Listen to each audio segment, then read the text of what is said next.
Hey, what's going on, guys? Welcome back to the channel. Today we are talking about Palworld. So the developer Pocket Pair reached out to me and provided me with a key about a little over a week ago. I have about 25-30 hours into the game, and it's been an interesting experience, we'll say. So in this video, we're going to talk about the highs, the lows, the pros, the cons, and whether or not you should give this game a shot. So let's talk about what Palworld is first of all. So Palworld is a game that basically it's Pokemon for adults. It sends you into this world. It's basically a string of islands, and they're home to these creatures known as pals, who apparently are dangerous. So you talk to various people around the island, and they continue to warn you about, there used to be explorers here, but they're all eaten by pals. Now these pals, they are essentially these creatures that you can capture, slay, or put to work in your camp. So like I said, it's essentially Pokemon for adults. Now the ones you capture, you can put into a party, you can battle with them, you can build saddles for them to either ride them as ground mounts or flying mounts. You can harness them as weapons by building gloves for them. So there's a lot of different ways you can interact with these pals outside of just either fighting or putting them to work, which is a pretty cool system. So overall, the pal system itself is pretty expansive. So you can catch them, like I just mentioned. You can also breed them. So if you get a male and female two pals, you can put them into sort of like this breeding ground together, and they can create eggs, which you can then put into incubators to get additional versions of that pal. Now, using them in battles and utilities is pretty simple and straightforward. So whenever you're in kind of exploring the world and you want to use one as a ground mount or a flying mount, you simply summon them just like you would a Pokemon. And as long as you have a saddle built for them, you can hold F, they'll come running up to you, and you can ride them. Now, everything here seems well thought out and useful when it comes to the PAL system. Things seem like this is where they put the bulk of their thought, creativity, and ideas, which is good because this is what you're going to be doing a majority of the time, is interacting with your pals. So let's talk about the world you're going to be interacting with. So the world size is pretty large. It's varied. So you do have like a marshland, you have more of like a sunny island, you do have some kind of like deserty areas. So it is pretty varied, and the theme will change, and you can tell when the theme changes. You'll have new pals in that area that are more accustomed to that zone versus pals that are, more accustomed to a different zone. So if you want to look for something in particular, you need to go to the area that you think they'll be in. For instance, you're not going to find a lot of fire pals hanging out around a bunch of water. Same thing with water pals in the fire area. Now, exploration of the world does take a page from Zelda, which does seem to have a pretty good fit into this. So there's a stamina-based system. This helps gate content naturally. If you don't have enough stamina to climb up this mountain, you're not going to be able to get up that mountain to then continue exploring.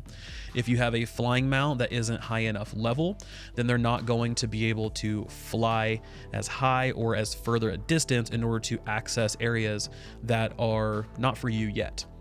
Now, the one thing I will say is the area I started in on my server was pretty well laid out, and it was pretty friendly in terms of level like 4 and 5 pals. So I could gradually start to capture them and build a party and all of that. But the world boss that was in my area was a level 38 mammoth thing. And luckily it doesn't aggro unless you actually like hit it. You have to initiate contact. But if you don't, or if you accidentally do that, it is terrible because it was incredibly overpowered, very, very powerful creature. It reminded me a lot of the Doomwalker in World of Warcraft, if you've ever played that back in Burning Crusade. It was this huge world boss that would walk around, and if you were caught unawares, it would just wipe you out super quick. So let's talk about world bosses really quick, because I just mentioned those. So each area or zone has a few different world bosses in it. Now these range in level and type and all of that. So as you're going through and you're playing, you might come across, like I said, the level 38, sort of like a grass mammoth. So it's a grass type. You have Univolt, which is sort of like this electric like unicorn. That was level 31. You might have some like level 11s and 12s and 17s. So you have this sort of like gradual step-based system for world bosses that sort of serve as milestones. So if you're able to go out and you're able to take on that world boss and either capture them or slay them, then you are ready to kind of take on that area of the world. Now, the 38 was a little bit different because, like I mentioned, it was all level 5s that were around it, but all the other ones seem to be a pretty good fit for their area. They're sort of like the tippity top, right? So if you have a level 17, most things around it are like level 15 or 14. So it sort of gives you that, you know, kind of cap, like, okay, I can kill this thing or I can capture this thing. So now I'm able to go on to the next area. So that's exploration. There's a lot of things you can do. You can glide, you can climb, you have a grappling hook, you can ride pals, you can do all sorts of interesting things.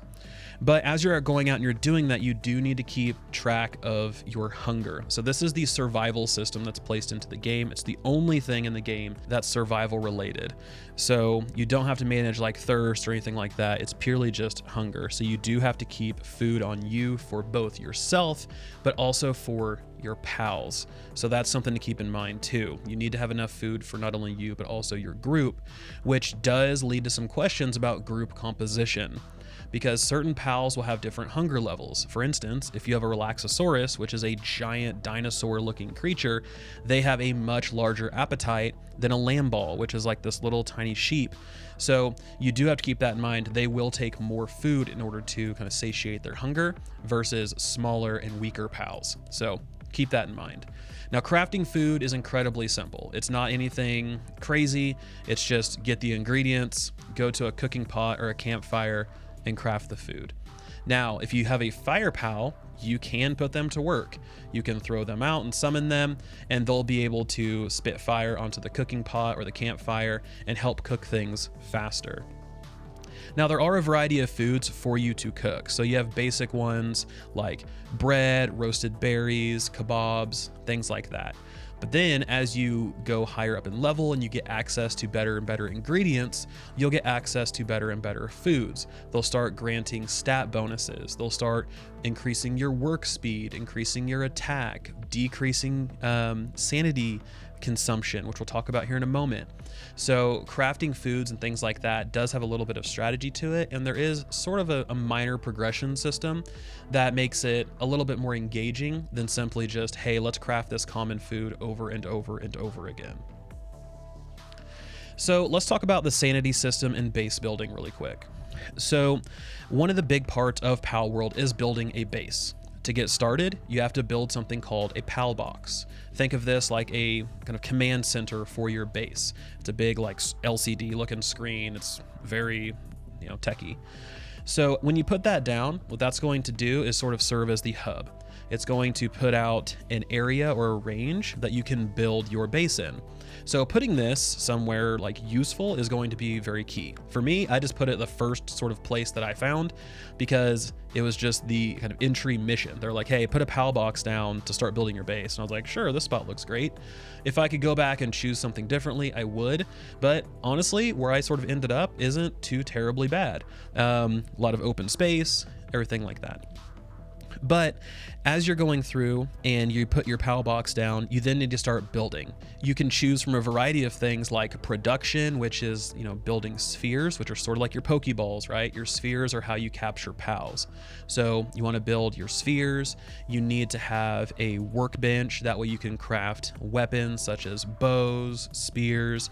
You can craft tools like your pickaxe, your logging axe. All of these different things that are going to help you sort of survive the world. Now, each one will cost something a little bit different. In the beginning, things tend to cost wood and stone. But as you get higher and higher in your levels and the complexity of what you can actually craft, they're going to start requiring other things like ingots or charcoal or cloth. So you need to be able to craft those things as well. So just like any other survival game with a crafting system in it, you're going to need to slowly sort of ramp your way up to be able to tackle those more and more complex and more demanding workstations. Now, the nice thing is, again, your pals aren't just there for fighting. You can put them to work in your camp. and each PAL has something different that they bring to the table. And this is where things get very, very kind of strategic. You don't want to just throw a whole bunch of PALs out there and say, well, here you guys go. I hope you guys can do what I want you to do, because PALs have proficiencies in what they can actually do.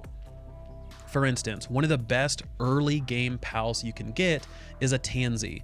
This is this like grass monkey, and it has a ton of different proficiencies.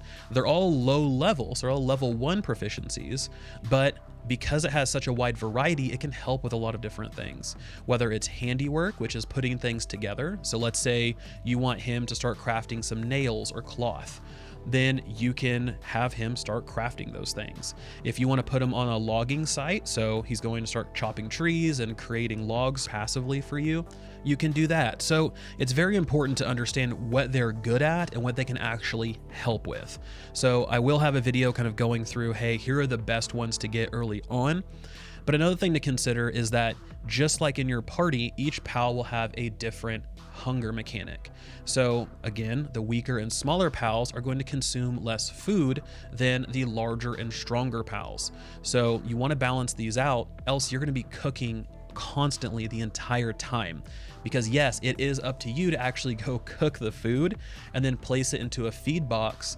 That way the PALs can go eat. Because if you don't take care of your PALs and they're hungry all the time, they'll throw a fit, they'll sleep all day, they won't help you with anything, and they'll just be moody and upset. And it can eventually lead to injuries such as ulcers and strains and colds and sickness and things like that, which then puts an even bigger strain on you, because now you have to craft medicine, which is not an easy task. It takes a very long time to craft medicine. So being able to take care of your workers at the camp as well as your PALs in the party is something that you definitely want to do. So let's talk about building a little bit more. So outside of just building production, you also have to build defenses for your base, because your base will be under attack by invaders, whether that's invading PALs, whether that's different cults or groups on the island that are trying to kind of push you out. You will be under attack. So one of the things that I would highly recommend is, as you're going through and you're building out your base and you start unlocking different defenses, I would definitely build wooden walls and a wooden gate, and I would put out an alarm bell. The alarm bell will allow you to toggle what you want your PALs to do. Do you want them to focus on work, or do you want them to focus on defending the base? Now, this is an all or nothing. It's basically like a light switch, right? So when you get the indication that, hey, invaders are attacking our base, you go hit the alarm bell, it switches them over to defense mode, and they're ready to take down any sort of like threat. And then when you're done, you switch them back. It's very easy and it's very effective. Otherwise, they're going to continue working until they take damage, and then at that point they'll defend themselves, but at that time it might be too late and your base is completely destroyed, which can definitely happen. I've had a bunch of different invasions where they've came and they've burned down my buildings, they've burned down my production tables and everything like that, and it's kind of a pain. So being able to have good defenses, especially early on, is something you definitely want to do. So outside of that and that kind of building structure, it's very straightforward. There is one big caveat here, and I'll talk about cons a little bit more later, but I want to really kind of hammer this one, because in any other survival game, or honestly any game that features a building mechanic, there is one key thing that typically is always there, and that is being able to move an object. So in Palworld, unless there's a day one patch, so at the time of this video, you cannot move anything you've previously created and placed. So if you create a production bench and you place it and you need to move it later on, you actually have to break down and disassemble that production bench, get the materials back, and then rebuild it somewhere else.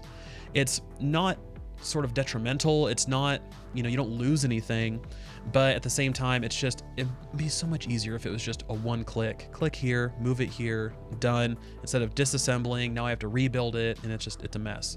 So that is one thing that I really hope they add in the future, because right now moving things around is a big hassle. Okay, so we talked about bases, we've talked about crafting, we've talked about pals. Let's talk about combat a little bit. So as you're out in the world and you're taking on different things, whether it's cult members, whether it's bandits, whether it's different pals, you're going to have a combat system that's sort of attached to all of this. Now, by default, you have various weapons. When you first start, you have all melee weapons and you'll have a bow. Now, combat in Palworld is incredibly simple. There is no depth, there is no punch, there isn't anything that makes it exciting. It is quite literally point your reticle at the enemy, pull the trigger, or swing your melee weapon, and that is it. So I haven't found any sort of indication that there is anything extra that is coming with the combat system tied specifically to you, the character. Now, your pals, they do bring something unique to the table because, again, they're creatures. So you have obviously a variety of different creatures that you can capture and you can tame and then you can use in battle. So as you're out exploring the world, you're going to have a pal out and about with you. They're going to be your companion by your side. And whenever you get into combat, they're going to be the ones that are going to go fight with you. So you can swap them out whenever you want. So for instance, if you're taking on a fire pal, you want to bring your water pal out with you. That way you have them and you have the element advantage. You can do that. So they're going to be the ones that are going to deal most of the damage, to be honest with you, because they have a variety of skills they can use. They have a variety of things. They have passives, which we'll get into here in a moment. But there's a lot of things that sort of make up these pals, and they are the star of the show, not you. So you're just kind of there as a supplementary thing with your musket or whatever. Now, I'm not saying you're not going to deal any damage, because you definitely will.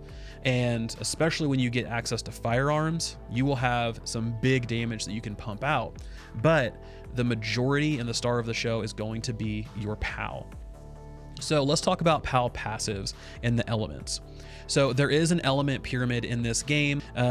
There is some different ones that are kind of on the outside, right? You have like normal and dark and dragon. So those do sort of have a separate little pyramid that you need to tackle. But it is a very big advantage if you have an element that's super effective against whatever you are trying to either capture or kill. So definitely keep that in mind. Now, when it comes to your pals, there are different passives that they come with, and these are just random perks that get thrown on to your pals. So it can be things like Masochist, where it takes a lot more damage, but it deals out a lot more damage. It can be Vanguard, where it increases your player damage. It can be Swift, which increases your movement speed. You can have things that affect just your base, like Artisan, where work speed is increased. You could have Diet Lover, which means that you're less likely to be hungry. Your pal's less likely to be hungry. So you have all of these different perks that sort of are randomly thrown onto these different pals. Now, they can have up to 4, and they do have ranks, and these ranks are depicted by chevrons on the passive itself. You have rank 1, 2, and 3. Rank 3s are typically golden, and they provide a pretty big passive, so just something to keep an eye out for. Now, the one kind of constant for passives are on shinies or rare pals. So just like in Pokemon, right? You have a pal that's a lot larger. They make a shimmering noise, so you know when one's nearby, and they are shiny. They glow. Capturing these are going to come with a passive that's called Rare, and that increases both work speed and attack. So this is something that's incredibly powerful, and once you find one, you definitely want to use them. I found a rare Cremus, which is like an Eevee looking thing, super early on. And that thing is an absolute monster. It deals a ton of damage. It works incredibly hard in the camp. It also came with another tier 3 passive called Burly Body, which increases its defense, which is great. And this has just been my absolute hammer whenever it comes to any sort of pal battle or boss battle, anything like that. So getting one of these rares or even multiple of these is what you want to shoot for, because they're incredibly strong. So guys, that's sort of everything in terms of the overall experience for Palworld and what you can look for in this game. But there are some things that I want to talk about in terms of cons. So one, already touched on it, weapon combat is pretty lackluster. It just feels simple, there's no depth, there's no punch. There are some obvious areas that lack polish. There's messed up objects and textures, things like that. You can tell this is a game that is still in development, at least on the build that I'm playing right now. The dungeon system itself, there are dungeons in the game. You can find them. They're basically just these giant black openings in the side of like a mountain. And when you approach them, you have the option to press F to enter the dungeon. These are a cool concept, but they're so repetitive. There really isn't any variety. The first 5 dungeons I entered were all the exact same layout with almost the exact same enemies other than the final boss. It really took the wind out of my sails. I didn't really enjoy doing them, but they're a necessity because you can get accessories from them, you can get important rare materials from them, so you have to do them. And unfortunately, there isn't any sort of procedural generation to these. It's really just the same layout, copy and pasted. Then, we already talked about it, but rebuilding your camp, you can't move previously set items. Pals working on your base can bug out and then starve because they get stuck on textures and objects. And this is a big issue that I've ran into multiple times with my pals, where either they get stuck by a like respawned ore, or they get stuck behind another pal and they bug out, and then they end up starving and dying, and I have to put them back into the pal box to revive them. And it just creates this very unnecessary cycle of me having to micromanage and babysit to make sure, okay, is everybody still moving and active, or is somebody stuck somewhere and I need to go save them? Controls such as like auto run are missing, and the tutorials are lacking to explain some key fundamentals. For instance, you can pick up a pal in your base and throw them at one of your production tables, and it'll assign them specifically to that production table. If you don't do that, they're going to kind of run all over the place. This isn't something that is in any sort of guide. This is something I just happened to stumble upon and discover, and it's an incredibly useful feature that just isn't touched on anywhere. And then lastly, holding down F to craft items is absolutely brutal. I would love to see an automated system here, but for now, if you want to craft 90 arrows, you need to sit there and hold down F to craft 90 arrows. It's not a player-friendly system, and it's something I'd like to see them really kind of take another swing at. But overall, guys, I'm having a good time. The game is incredibly addicting. It's fun to explore, discover new pals, new creatures, see new bosses, new things to take on. So the exploration aspect does keep me hooked. As for performance, it's great. I haven't had any freezes, I haven't had any crashes. Obviously there's bugs, but in terms of game-breaking performance, it's been rock solid. I have a Ryzen 7 5800X and I have a 3080. Now I know those are two, closer to the top end pieces of hardware, but I haven't had any issues, and hopefully for those with mid-range to low-range systems, they won't have any issues either. So guys, I know this was a longer video, but I really wanted to sort of like hammer home what my experience has been with Palworld so far, and really kind of touch on all the different aspects of the game, because I do think this is a game that has a very good core. It does need some polish on the outside edges, but what they have so far is going to be very easy for them to build on and continue expanding. Anyway, let me know in the comment section below what you guys think. As always, thank you guys so much for stopping by. This has been Vulkan, and I'll talk to you next time.